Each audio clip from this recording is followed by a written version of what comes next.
Let's just say the ratings aren't the same with Caitlin Clark and the Indiana Fever now eliminated. Game 1 of the Aces Liberty matchup on Sunday drew an average of 929,000 viewers. Was down nearly 50% from last Sunday's Fever Sun contest. By the way, not only was viewership down, but attendance was as well. WNBA players are voicing their frustration following Caitlin Clark's controversial exit from the playoffs, expressing concern over dwindling fan support. Many believe that fans have lost interest in the postseason now that Clark is no longer in the spotlight. Recent semifinal statistics highlight a troubling trend for the league. Viewership has noticeably declined since her departure, largely attributed to questionable foul calls that contributed to her early exit. As the playoffs continue, the WNBA faces growing challenges in maintaining audience engagement without one of its most high-profile stars. You want me to just say I told you so, or are you willing to say, Stephen A., you did tell us? Really? Caitlin Clark is the golden goose. What kind of league allows its brightest star to be mistreated all season, denies her team a home playoff game, and then watches its viewership drop with every passing round? That's the dilemma facing the WNBA. Caitlin Clark, the league's biggest draw, endured relentless fouls, questionable officiating, and now, following her team's playoff elimination, a noticeable fan exodus. It's a rare sight in sports. As the postseason intensifies, fan interest is actually fading.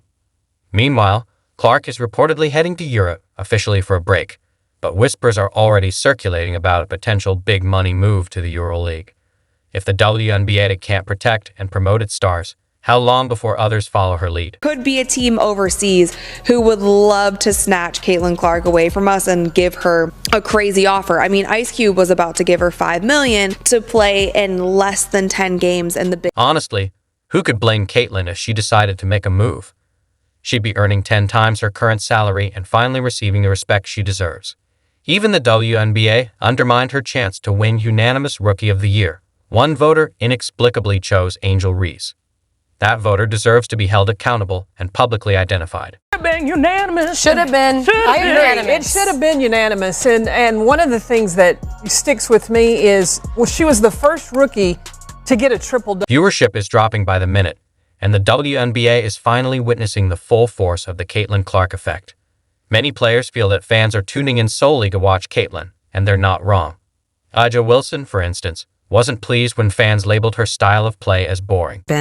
I'm like, okay, cool, whatever. Aja Wilson is clearly frustrated with the drop in viewership, despite earning MVP honors.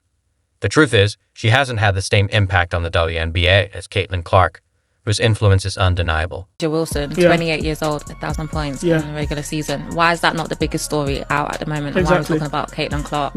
Exactly. Why when Aja was releasing a shoe, were we talking about Caitlin? The impact of Caitlin Clark's absence from the WNBA playoffs goes far beyond the immediate drop in viewership numbers. It reveals a deeper issue within the league. It exposes the vulnerability of its audience base and just how reliant the WNBA had become on a single player to sustain its recent momentum.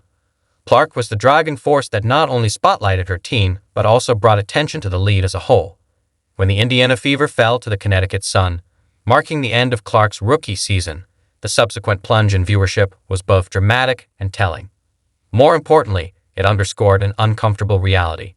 Without its biggest star, the WNBA struggles to maintain widespread interest. The 2023 season, the WNBA had grown by 40% viewership from 2022 to 2023. But with Caitlin Clark's arrival, it's grown by 400% viewership. What that means is if the WNBA were continue to grow at the rate it grew from 22 to 23, it would take until 2028 to do what Caitlin Clark did this. Viewership plummeted by more than half after Clark was eliminated from the playoffs, a clear sign that her presence was a major driver of the league's audience. This isn't a coincidence or a temporary setback. It's a glaring indication of the WNBA's heavy reliance on Caitlin Clark's star power to attract viewers. Without her, the league has been exposed for its struggle to maintain that audience. Since, Angel Reese had that injury, to me, and also coming off of Olympic break, Caitlin Clark separated herself. Yeah. She should have been unanimous. Now to celebrate her, one thing that people forget is as a rookie, she was the most blitzed player in the WNBA, and she still put up 19, 5, and 8 assists. The sharp decline in viewership serves as a wake-up call for the WNBA. For years, the league has battled low ratings and attendance. But Caitlin Clark's breakout season seemed to offer a glimmer of hope. Her games consistently attracted record numbers, and for a brief moment, it felt as though the WNBA had finally turned a corner. However, with Clark out of the playoffs, it's clear that the league's newfound popularity was less stable than it appeared. The WNBA has struggled to maintain excitement levels, and fans who tuned in to watch Clark's every move found little reason to stay engaged once she was gone. While the remaining teams may still be competitive, they lack the star power and charisma Clark brought to the court, resulting in a noticeable dip in the overall buzz surrounding the playoffs. Jordan effect on the NBA and the game of basketball. I would argue at one point early on there was a Steph Curry effect on the NBA and on basketball also. You bet your ass there is a Caitlin Clark effect on all of basketball, and especially on women's basketball. One of the most troubling aspects of Caitlin Clark's exit from the playoffs is how it unfolded. Throughout the season, Clark was repeatedly fouled and subjected to physical play that went largely unpunished.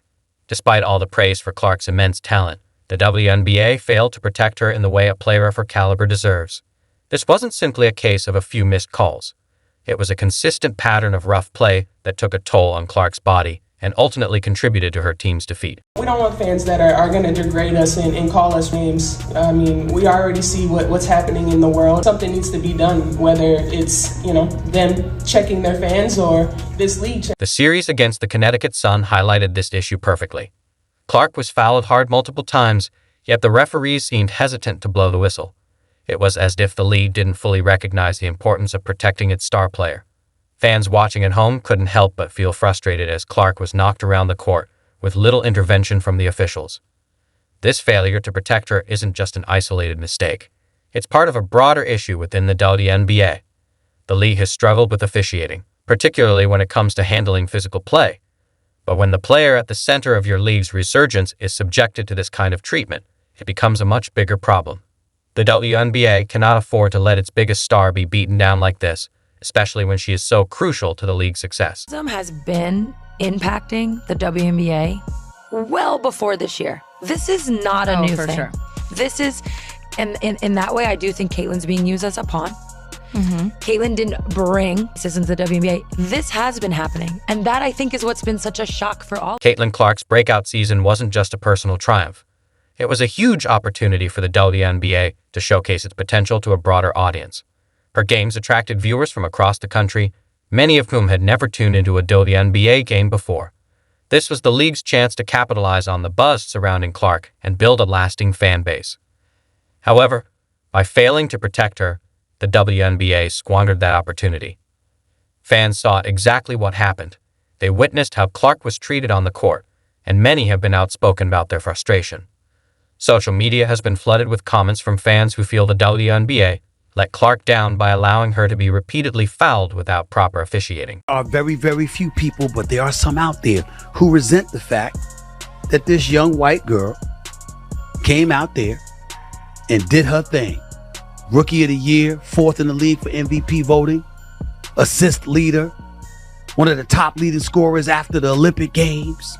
She put on a show, validating all the attention she was receiving. Number of viewers for WNBA games that Caitlin Clark is not in is like 3 to 4 million. When she's in the game, when it's her game playing, it's like 17 million. Yeah. Well, I also look at the attendance in the arena. Yes. It's 8 to 10,000 everywhere else. Caitlin Clark, 17, 18. Yep.